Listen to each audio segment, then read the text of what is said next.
WSVN Channel 7, Miami, Fort Lauderdale. We're with you night and day, so there's no need to wait. Celebrate, South Florida, celebrate.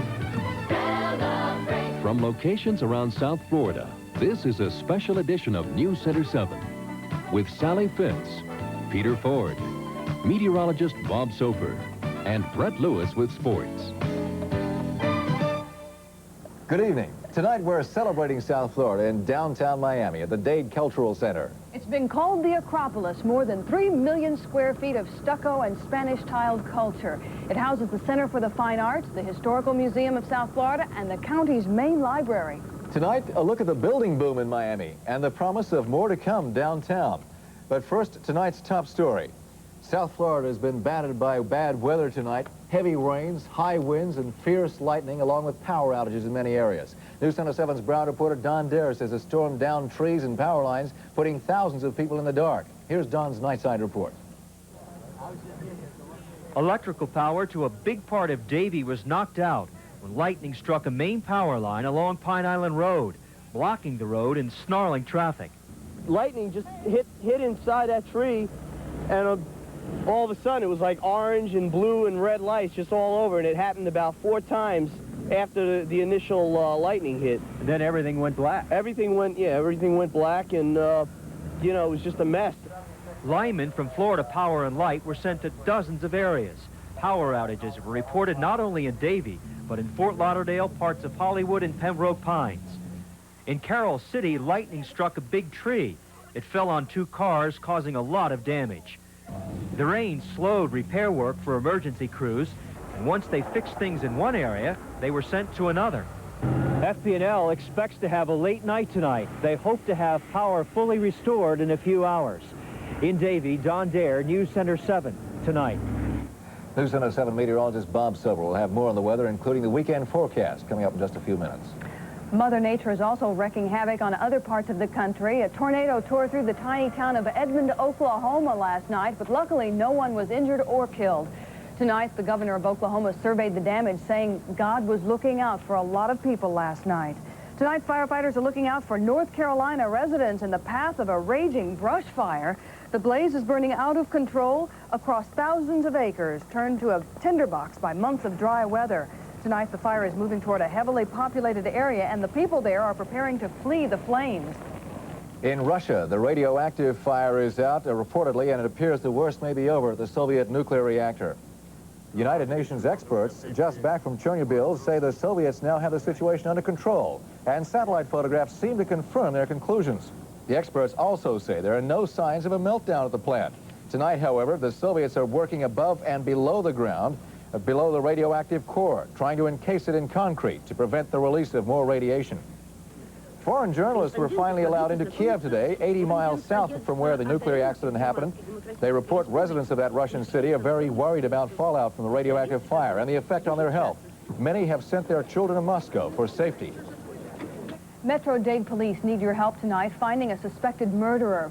32-year-old Julio Maya is accused of killing a South Dade couple last Sunday. He's 5 feet 10 inches tall with brown eyes, black hair, and a mustache. Police say the suspect is armed and dangerous. If you have any information on Julio Maya, please contact Metro Dade Police or Crime Stoppers. Tonight, the FBI is investigating the biggest police corruption scandal in Miami's history. As we first reported last night, a federal grand jury is ordering the department to turn over police records dating back 35 years. Sources tell NewsCenter 7 a Dade grand jury will be hearing evidence on the Miami River cocaine murder case. We've also learned more charges are expected for the former officers already implicated in the case, as well as other high-ranking police officials. The reinstatement of Hialeah Police Sergeant Leo Thalassides is getting mixed reactions tonight. He was cleared of any wrongdoing for allegedly threatening 2 Hialeah detectives. Members of the police force, though, say the sergeant's leave of absence was just a paid vacation. Thalassides is still under investigation for alleged ties to Alberto San Pedro. Sitting here tonight at the Cultural Center, you don't have to look far to see the changing face of downtown Miami.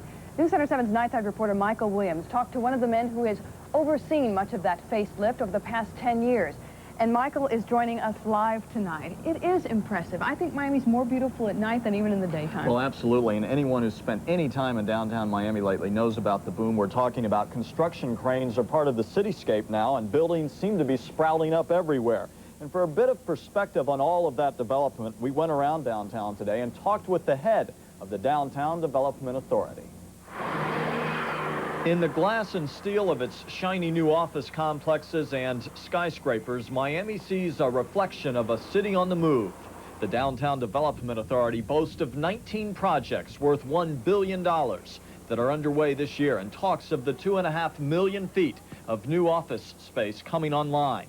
It's all part of a decade of rapid downtown development, which has been brought on by Miami's emergence as an international banking center and gateway city to Latin America. Miami is the bridge between the Americas. It's a jumping off point for companies, businesses, corporations that want to do business in South America or the Caribbean. If they're doing that, they locate in Miami. The growth is not without its pitfalls, which include the prospect that construction is running too far ahead of demand for new office space. But Kinsey sees that as only a temporary problem.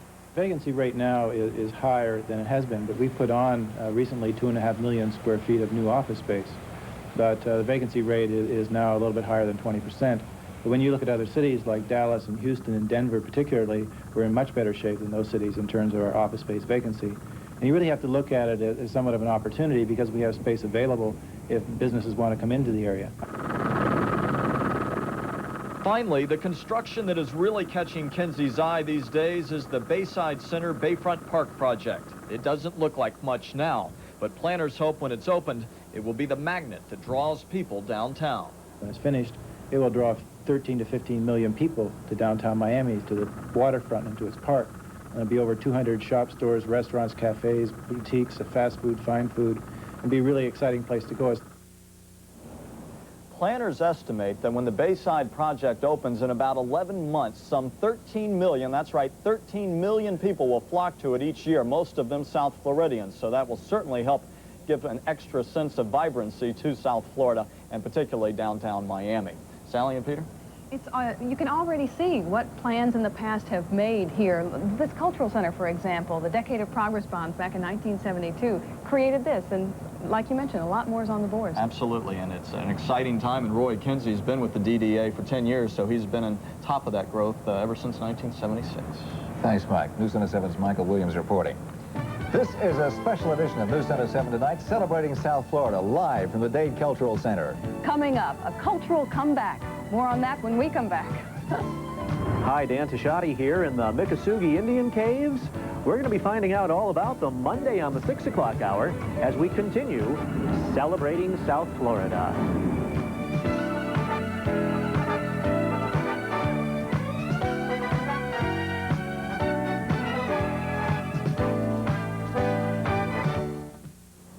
We're back celebrating South Florida live. NewsCenter 7 tonight is coming to you from the Metro Dade Cultural Center in the heart of downtown's growing and glowing skyline. Miami's buildings are beginning to brightly come alive as never before. The Centrus Tower radiates to the electronic palette of light artist Douglas Lay. And just across the street from us, the Museum Tower has two spectacular brand new neon murals with constantly changing hypnotic patterns. Metro Rail glides over the Miami River on a neon-painted rainbow, and a 100-foot laser and light tower is being built in Bayfront Park. And Southeast Tower, the tallest skyscraper in our Magic City, may soon glow with the flow. The cultural renaissance in Miami is taking some time to develop, especially downtown. But NewsCenter 7's entertainment reporter Peter Lundquist says good things are worth waiting for. Downtown Miami at night. You can tell how much is going on down here just by looking at the street. There is almost no one. In fact, about the only place you're going to find people here at night is right there, the Gusman Center for the Performing Arts.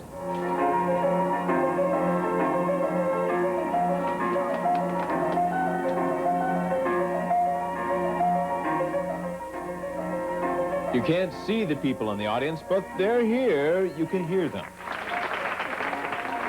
This particular night was the Southeast Regional Ballet Competition, this particular group from Atlanta, but this is one crowd. It takes more than that. Varying groups, varying interests, How does it work? We make this a happening when you come to the Gusman. And I would say that now we have seen this season alone over 150,000 people coming to our theater. But the fact is, downtown at night still doesn't move any faster than these statues. How long does it take for a sleeping area to wake up and catch up? Once you begin to show that the theater is becoming alive and well and living downtown, then some of the merchants might try to stay open. It's a test ground at the moment. The hot dog vendor is here late. And he's making money. There are plans to rejuvenate Gusman, put in a classy restaurant. That's what it'll take to keep people downtown. And a cabaret is even planned. It'll happen when it happens. Until then, the people who know the situation here, safety-wise, parking-wise, and enjoyment-wise, will keep coming back. Those who lack the spirit of adventure it takes to try something new, even if it's old, will just miss out. Peter Lundquist, NewsCenter 7 Tonight. As we said earlier tonight, Dade County certainly has a lot of serious problems, but it has a lot of things to show promise also. And the art movement is just fantastic here. Getting better all the time.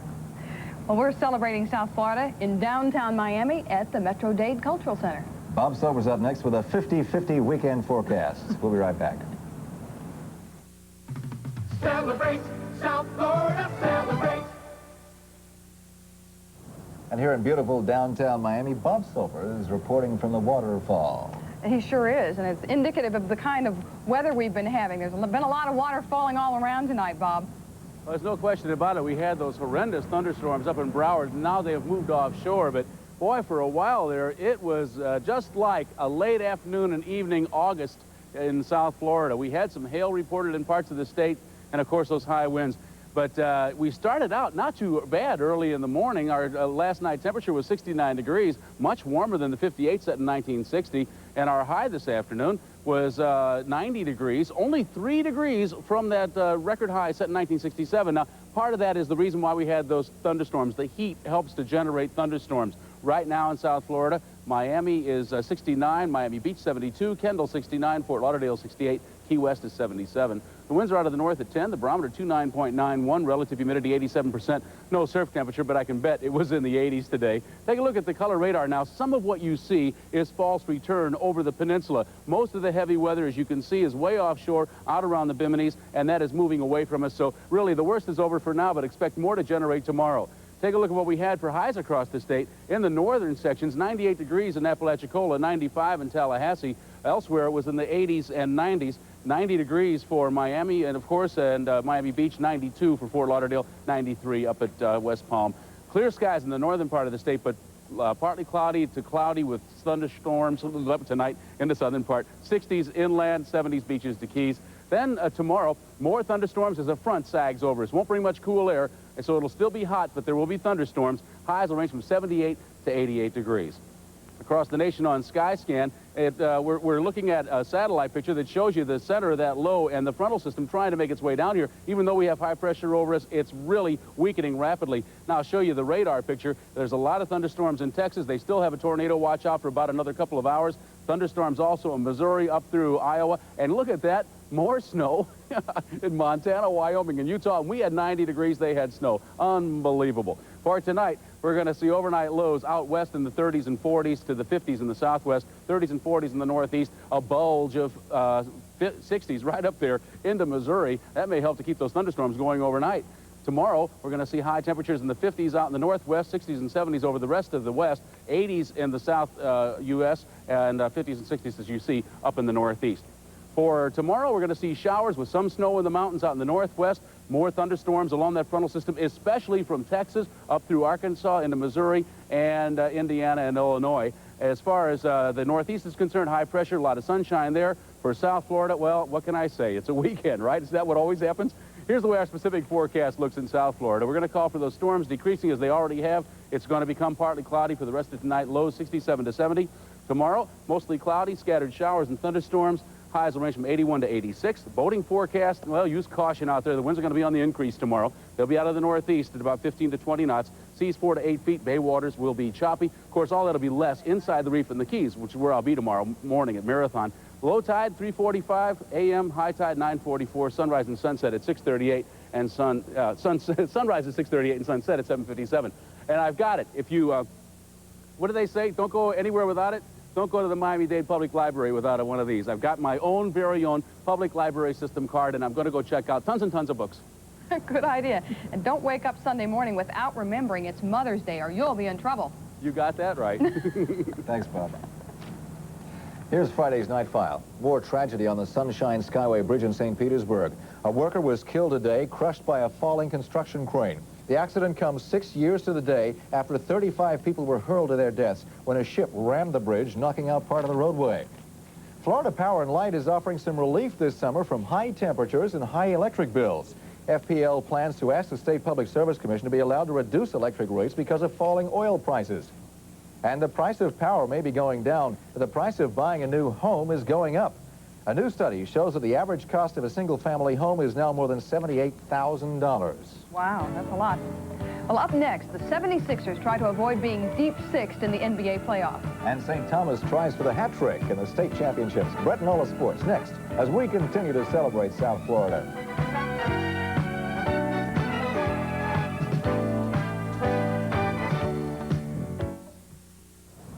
NewsCenter 7 Sports has been covering school sports for nearly a year now, Brad. That's right. We've been doing it pretty hot and heavy. So this rounds out the first year. Baseball, we sent our road warrior, photographer Peter Hoffner, up to Orlando. 3 South Florida schools going for baseball state championships. Tonight in Jacksonville, unfortunately, Pace lost to Tallahassee, Florida High in the 2A championship. But this afternoon in St. Petersburg, Miami Inter-American won the Class 1A title with a 3-0 win over Jacksonville Temple Christian. And in Orlando, yes, St. Thomas brought plenty of fans as they took on Satellite Beach for the 3A championship. Second inning, St. Thomas trailing 2-0. Vic Bellavia flying to center, drops in for a hit. Kelly O'Donnell scores. That makes it 2-1, still in favor of Satellite Beach. We go on to the bottom of the third. Mark McCanich, his hit drops into center field. Bill Kempner scores. That ties the game. McCanich goes to third. Then he realizes they can't get him there, so he tries to come on into home, and he scores the go-ahead run, 3-2 St. Thomas. But that game is in a rain delay in the 4th inning. And they'll decide later on tonight whether they're going to try to wait out the rain, finish it tonight, or finish it tomorrow. We will be there regardless. Baseball Hurricanes opened a week-long road trip tonight in Greenville, South Carolina against Clemson, and Miami defeated Clemson. Come from behind victory 6-5. Canes will also travel to play Maine next week. Major League Baseball in Baltimore, Orioles against the Royals. That's Ken Dixon on the mound for Baltimore. Leadoff hitter is Willie Wilson. Home run to right, second home run this year. That made it 1-0 in favor of Kansas City. Orioles came back to take a 4-2 lead. Then with one on, George Brett came to the plate. That's always bad news for an opponent. Home run tied at 4-4, and Kansas City goes on to win this one by a final score of 7-4. Other American League action, Chicago is leading Cleveland 4-3. They are in the 9th inning of that ball game. Minnesota leading Detroit 8-7. That is in the 9th inning. New York, Texas postponed because of rain. 3 other games just underway out on the West Coast. In Atlanta, the Phillies already leading the Braves 5-3 in the 3rd when Rick Shue sends one deep. Somebody else used to do that, didn't he? Anyway, to center field, over the head of Dale Murphy, solo home run. This lady doesn't care that her team is losing. And looking at her, I don't think I care either. Top of the 4th, Von Hayes sends one down the line in right, just fair for a double. Juan Samuel scores. The Braves hang on to win 7-6. Elsewhere in the National League, Montreal over Los Angeles 8-4, with San Diego beating the Chicago Cubs 6-2. Mets beat the Reds 2-1. Houston Astros over the Pittsburgh Pirates 3-2. San Francisco beat St. Louis 2-1. That was in 10 innings. Dick Williams is back in baseball, got his 6th Major League managing job. Actually, that's Tony La Russa, who got a multi-day extension of his contract. He'll stay on with the Chicago White Sox, but Williams will be managing the Seattle Mariners, as we all expected. First of 4 qualifying rounds for the Indy 500 begin tomorrow. And this race isn't for 3 weeks, but officials still expect a crowd of over 100,000 to show up to see who captures the pole position. 100,000 for practice runs. Imagine selling out the Orange Bowl for a Dolphin practice. I think they are excited about this race in Indianapolis. NBA playoffs tonight. Philadelphia 76ers in white hosting the Milwaukee Bucks. Right to play Boston. I don't know why anyone would want to play Boston. Both of these teams do. Terry Cummings with the stuff there. Milwaukee trying to clinch the series tonight, leading at 3-2. Sixers fighting back. Julius Erving to Charles Barkley. 76ers lead 62-54 at the half. Paul McKeskey on the miss. Now watch Barkley. 6'6", 260 pounds. Look at this. He thinks he's a point guard. Coast to coast, go up stuff. Yeah, Philadelphia keeps it alive for one more game. They win at 128-106. Stanley Cup playoffs. New York Rangers in blue against Montreal Canadiens. Rangers must win. First period, Mike Ridley's slap shot deflected by Thomas Sandstrom into the net. 1-0 New York. Second period tied 1-1. Larry Robinson's shot off the face-off misses. Returned by Claude Lemeau. Bobby Smith shoves it past John Van Beesbrook. Montreal wins 3-1. They clinch the title in the Wales Conference. And all I want to know is, where is that cannon that went off at 6? Where is that? It's right back there. We thought it was water between the shows. I don't trust it. I'm just going to watch it. Do you have your gator repellent ready? My gator repellent. Gator repellent. You're going to need it because Monday we're going to be at the Miccosukee Indian Reservation. They didn't tell me that. Yeah, just take some marshmallows. I love marshmallows. I'm part Osage Indian. Osage is from Florida. And bring your Cutter's mosquito repellent. I will. Could be fun. And that wraps up this special edition of News Center 7 tonight. I'm Sally Fitz. And I'm Peter Ford. For Bob, Brett, and all of us on the News Center 7 team, thanks for joining us. Good night. Have a great weekend. Happy Mother's Day.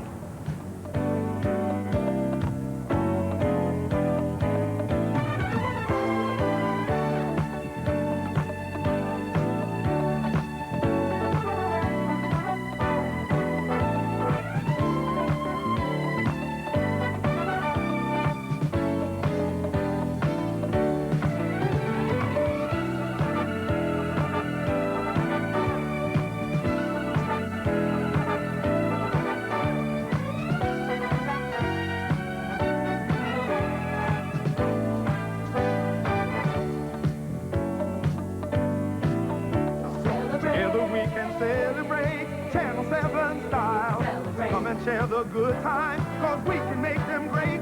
Celebrate, South Florida, celebrate.